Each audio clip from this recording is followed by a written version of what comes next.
안녕하세요. 같이 영화 보는 남자 엉준입니다. 오늘 같이 볼 영화는 헝거게임 모킹제이입니다.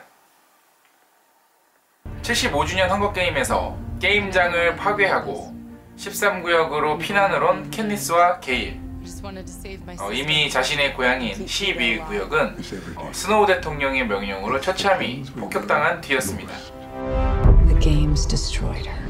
한편 13구역의 대통령인 코이는 캣니스에게 혁명의 상징이 되어달라고 부탁을 하는데요.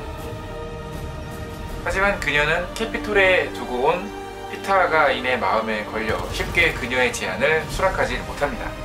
그러나 처참히 망가진 동맹구역의 모습을 본 뒤로는 서서히 그녀 마음속에 혁명의 불꽃이 타오르게 된다는 얘기에 소설 원작 판타지 SF 영화입니다.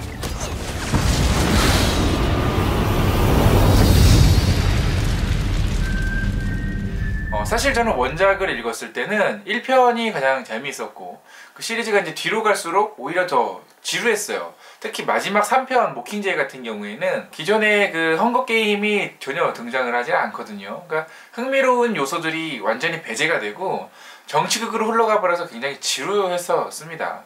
근데 반면에 저는 오히려 이거를 영상화를 하니까 영화는 1편이 사실 전 별로였거든요. 근데 뒤로 갈수록 점점 더 재미있어졌어요. 트와일라이트 시리즈 같은 종류가 그냥 청소년들의 판타지에서 그친다면 이 헝거게임 시리즈 같은 경우에는 성인들의 판타지 2편부터는 어른들도 같이 즐길 수 있는 정치 드라마로 바뀌었다라는 거죠. 그런 점 때문에 영화의 1, 2편을 좋아하셨던 분들은 모킹제이가 오히려 되게 지루하게 느껴지실 수도 있어요. 사실 그도 그럴 것이요. 큰 사건이 없습니다. 그렇다고 굉장히 거대한 액션이 있는 영화도 아니에요. 클라이막스가 굉장히 약하죠. 그럼에도 불구하고 그 원작이 가지고 있는 정치적인 어떤 여러 가지 메시지들을 굉장히 흥미롭게 그리고 오바스럽지 않게 잘 포장하고 있어요. 그런 점이 보는 내내 굉장히 흥미로웠던 것 같아요. 그리고 또 13구역이라고 하는 이미 사라진 줄 알았던 구역도 사실은 캐피톨하고 별반 다를 건 없죠. 뭐 독재적인 체제, 언론을 이용한 선동, 엄격한 어떤 규율 같은 것들. 사실 캣니스는요, 혁명이고 뭐고 별로 중요하지 않아요. 자기 가족들의 안전, 그리고 친구들의 행복과 안전이 사실 우선인 사람이기 때문에, 그래서 이번 영화는 그녀가 어떻게 해서 혁명의 상징이 되어가고 있는가, 그 드라마에만 집중을 하고 있어요. 언론, 미디어라는 것을 통해서 칼과 방패가 없이 싸운다라는 지점, 사실은 굉장히 낯설고 오글오글거리죠. 좀 유치하게 느껴지기도 하는데 사실은 또 그게 현실이잖아요. 캣니스의 작은 행동 하나하나가 결국 어떤 세상을 바꿔나가는 어떤 촉매제가 되기도 하는데, 단순히 한 가족의 딸이었던 그녀가 점점 영웅이 되어가는 과정 자체가 우리가 기존에 알고 있는 신데렐라 컴플렉스를 완전히 깨부수고 있습니다. 그 지점이 바로 이 헝거게임의 가장 큰 장점이라고 또 볼 수가 있어요. 그 과정에서 바로 이 영화에 명대사가 하나 등장을 합니다. 우리가 불타면 너도 같이 불타 죽을 거야! 이것은 뭐 거의 분노의 영리에 났던 You go, we go에 필적할 만한 명대사인 것은 분명해요. We burn, you burn with us. 그리고 이제 이런 또 역할이 가장 잘 맞는 게 제니퍼 로렌스인데, 사실은 윈터스본이라는 영화에 바로 이런 굉장히 강인한 어떤 여성 가장의 역할을 하고 있어요. 그 역할을 잘 계승해서 발전한 캐릭터가 바로 헝거게임의 캣니스입니다. 그래서 헝거게임 1편에는요 윈터스본을 오마주하는 대사가 나오기도 해요. 배우 얘기가 나온 김에 잘 아시다시피 게일 역은 리암 햄스워스, 토르로 잘 알고 있는 크리스 햄스워스의 동생입니다. 캣니스하고 게일의 키스신이 하나 등장을 하는데 이 장면을 찍을 때 이 두 분이요 마늘하고 참치 요리를 먹고 키스신을 찍었다고 하네요.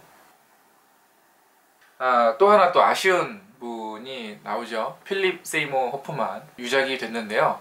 헝거게임에 그 한 일주일 정도의 촬영본을 남기고 세상을 떠났습니다. 배우는 교체를 하지 않고 각본을 조금 손을 본 뒤에 나머지 부분을 촬영을 해서 마감을 했다고 하네요. 아무래도 여러 가지로 참... 그리고 이 영화는 시리즈 중에 처음으로 디지털로 촬영이 되었고요. 영화 1, 2편 헝거게임과 캐치 파이어는 아이맥스로도 개봉이 됐지만 이번 영화는 아이맥스는 없어요. 인터스텔라가 꽉 잡고 있긴 하지. 자, 이 영화도 소설 3부작의 마지막 편인 모킹제이를 원작으로 하고 있으면서 파트 1, 파트 2로 나뉘어서 개봉될 예정입니다. 중간에서 그냥 또 끝나버려요. 이거 뭐야, 또 이거 뭐야, 내년에 또 뭐라는 거야? 라고 하실 분들은 내년 파트 2가 개봉을 하면 그냥 파트 1도 그때 몰아서 보세요. 물론 저의 리뷰는 그냥 보셔도 됩니다. 참, 그리고 저의 유튜브 채널 구독자 수가 벌써 100명이 넘었습니다. 진심으로. 글쎄요, 모르겠어요. 다른 분들에게는 뭐 작은 숫자일 수 있지만 저에게는 굉장히 크고 의미 있는 숫자입니다. 아직 그 리뷰를 많이 올려드리고 싶은데 자주 올라가지 못한 점 정말 죄송하고요. 앞으로는 조금씩이라도 꾸준히, 혹은 리뷰가 아니라 다른 영상, 다른 재밌는 영상이라도 조금씩 한번 올려보도록 할게요. 아무쪼록 구독 버튼 많이 눌러주셔서 정말 우리 구독자 여러분들 저는 지금까지 같이 영화 보는 남자 엉준이었고요. 오늘 리뷰는 헝거게임 모킹제이였습니다. 다음 영화는 글쎄 뭐가 될진 모르겠지만 영상 마음에 드시면 좋아요 누르는 거 잊지 말아주시고, 구독 버튼 아직 안 누르셨으면 구독 버튼 꼭 눌러주세요. 그러면 저는 다음 시간에 더 재밌는 영화 리뷰로 찾아뵙겠습니다. 그럼 안녕.